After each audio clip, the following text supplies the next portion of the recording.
welcome to AEF-TV in association with Engerati. I'm joined now by Cohen, who's the president and CEO of Eleqtra.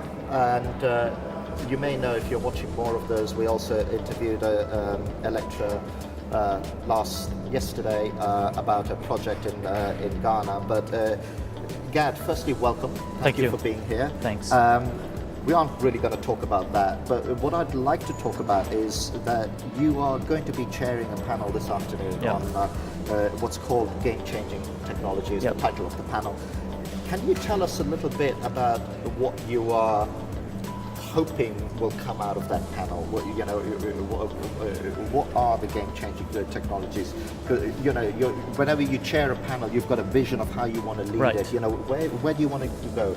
Yeah, so it's actually very interesting. It's the theme is game-changing technologies, but if you see who is actually sitting on that panel, it's a lot of kind of the traditional suppliers to the industry. So Siemens, Schneider, Wärtsilä.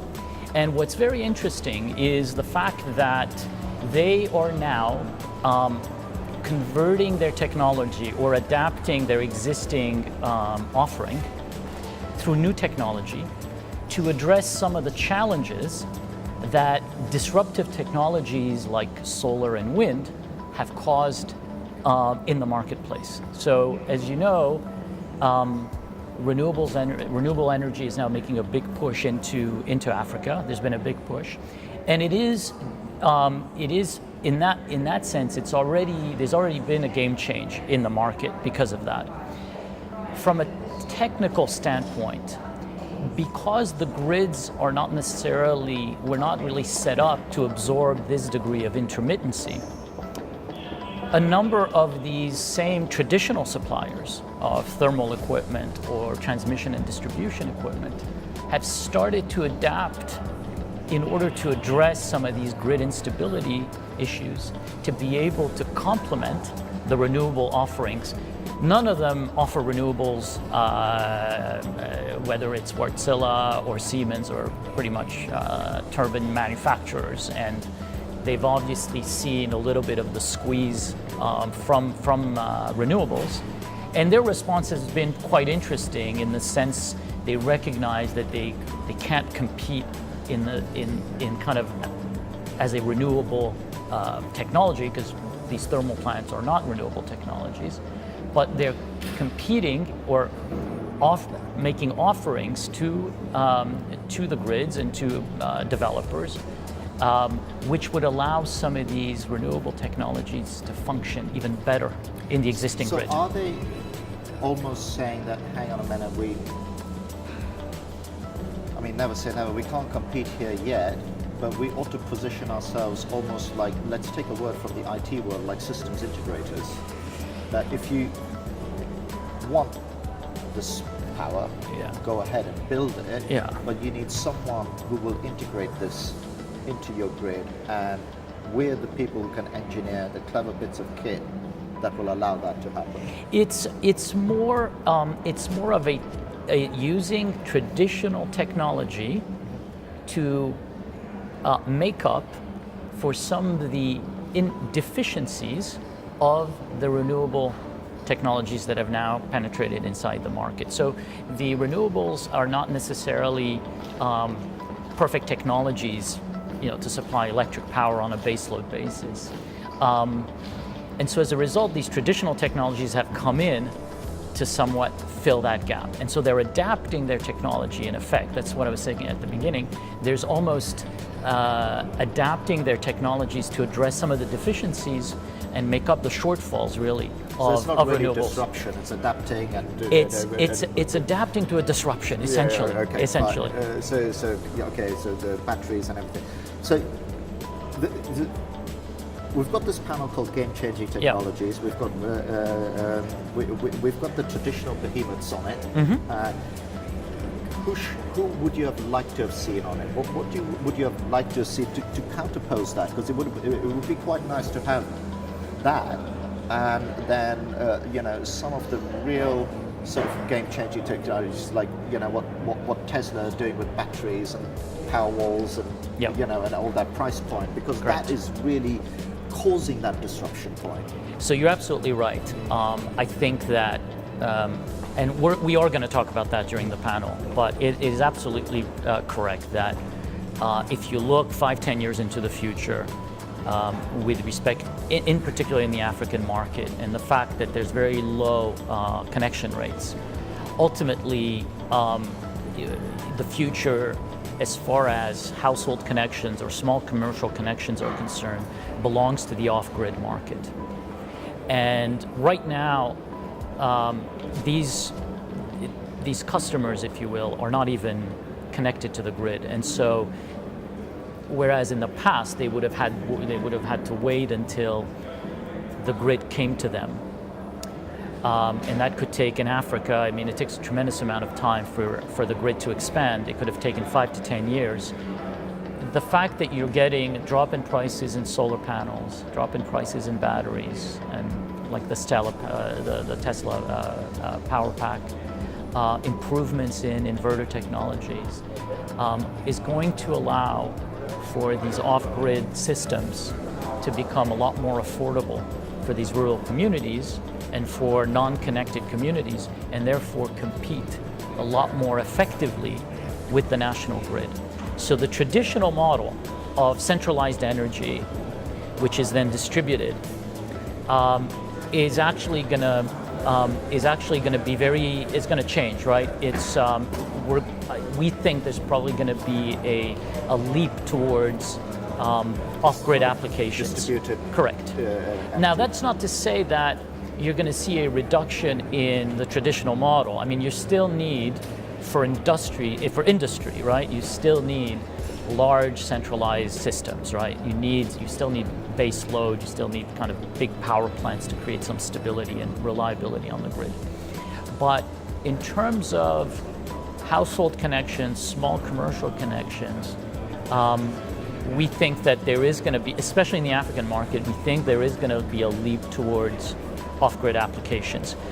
And the other thing which is quite extraordinary, and we're seeing the leaps in technology, is in smart metering, which is now getting, the technology has advanced so much that metering systems that used to be only affordable when you had a much larger grid system is now becoming, that same technology, very sophisticated technology, is now becoming available at the microgrid, mini-grid, almost household levels as well. And what's really exciting about that metering technology is that where everything in the past has been focused on it as a billing point, it's now becoming a smart addition to the grid in terms of like a management endpoint, as a systems endpoint.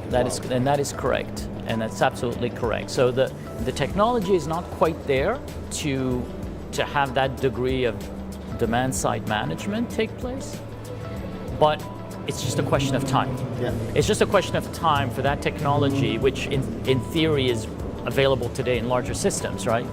But to get it available at the micro, mini grid household level, it's a question of getting it, it's just a question of time before it happens. And it's getting semiconductorized as well, exactly. which then takes you to that, following Moore's law down to price points. Exactly, and so on. That's exactly right. That is exactly what is happening in the marketplace. So that is very disruptive. One of the other elements which is critical in the sense of when you're talking about developing complex infrastructure in sub-Saharan Africa, where the absorption capacity, both from a financial standpoint but also from a human resource standpoint, that capacity is going to take a long time to actually develop and increase so as to take on a lot of the projects that we're seeing and are needed in the market in those countries. And because of that time required, what we're seeing is the ability of some of the mini-grids, microgrids, and smaller technology, more nimble technologies to be able to essentially bypass that entire process, which typically took years and years and years, to actually completely bypass it. And and become and essentially come online, so to speak, extremely quickly.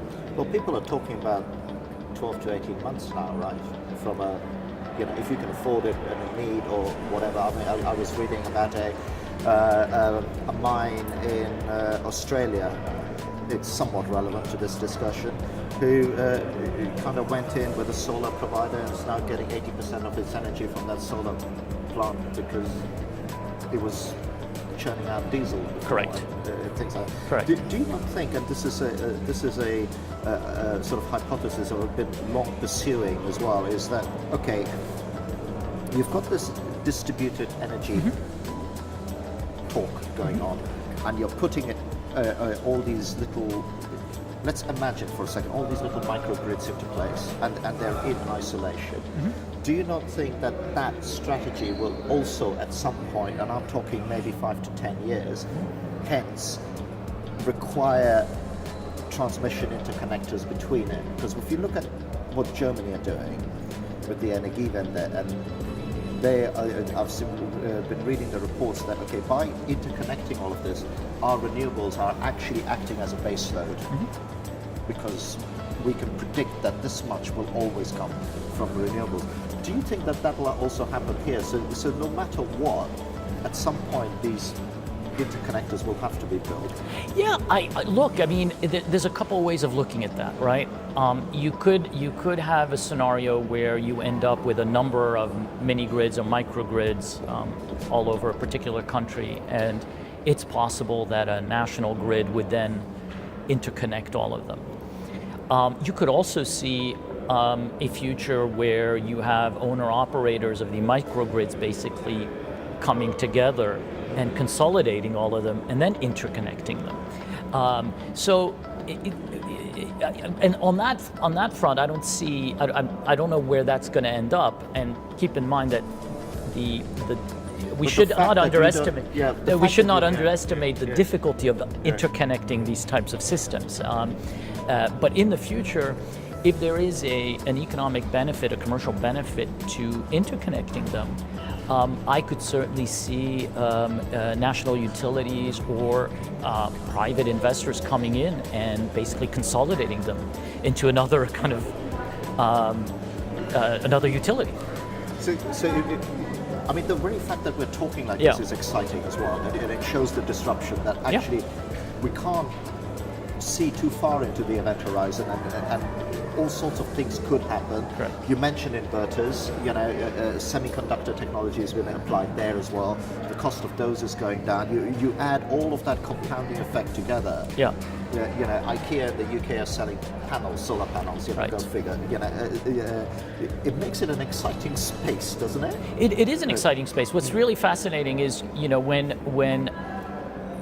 we in the power business were seeing what was happening in the telecom, in Africa in particular, we were always stuck saying this cannot happen in the power business because you can't transmit electricity this way. You need transmission lines and so on and so forth. And what's interesting is in the last 3-4 years, just because of the advancement in technology, people like me and our competitors are starting to think very differently in saying, okay, well, maybe the idea of distributed energy so as to essentially model after what the telecom did is not entirely impossible. And so a lot of these technology advancements and these possibilities have as much to do with the technology happening as it is that the players in the market are starting to change their mindset. And some of the different people active in the market in these new technologies are helping us with changing our mindset and not necessarily be stuck in one particular business model or technical model. Well, that in itself is exciting, because when I started covering this event 4 years ago, you were absolutely right. It was all transmission lines and big centralized electricity. And now correct. look at the conversation, which must be also particularly exciting for what you guys do as a business. Correct, so on. and it's not an unusual thing. I mean, when you think about the history of electricity in the world, whether in the United States or in Europe, the reason that we all started with a centralized system was that in order to achieve the type of mass market access at the time for electricity was bringing down the unit cost to as low as possible. And in those days, the way it could be done was through centralized power stations, which kind of then distributed the energy. That's how you achieved the lowest unit cost. Today, we are getting close.